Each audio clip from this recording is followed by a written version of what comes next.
Les prévisions pour 2014 sont toujours plus difficiles puisqu'on est veille au moins d'une élection qui est l'élection municipale qui reflète une activité forte pour nos métiers, environ 70%. Donc nous sommes inquiets de la baisse d'activité, de la baisse de dotation, de la baisse des subventions qui nous impactent directement dans notre profession. Et comme nous anticipons un marché un peu plus compliqué en 2014, on s'est réorganisé en 2013. Donc 2013 a été l'année où on a regroupé nos 3 marques routières pour rassembler tous nos efforts, pour se préparer à une année un petit peu plus difficile, assez contrastée. On va dire que du niveau des collectivités, le département, ça va plutôt bien se passer au niveau de la fiscalité.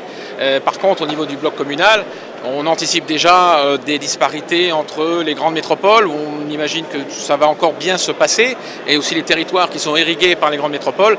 Par contre, dans les zones rurales, on sent de très fortes disparités, allant à des moins 20, moins 30% par rapport à ce que l'on connaît.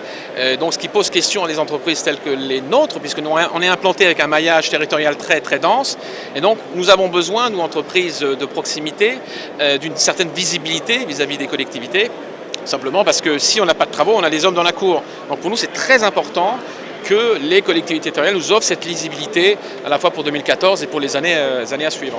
Moi, je suis maire d'une petite commune. Moi, là, je vais investir sur des travaux de voirie parce que la voirie souffre énormément avec les intempéries que nous avons eues les dernières années. Ça a été le choix, nous, entre la réhabilitation d'un bâtiment qui est en très mauvais état et la voirie qui était encore en plus mauvais état.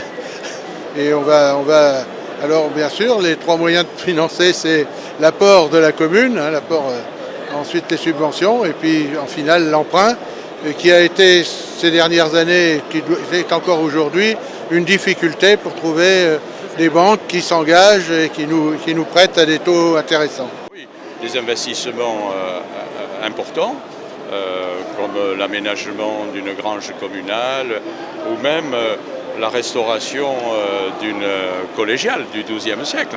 Je l'ai reporté en essayant de voir ce qui se passera après le mois de mars. Il faut une confiance aussi, mais sur un programme de 5 ans, et non pas un programme immédiat. De toute façon, les subventions, nous les avons toutes décalées.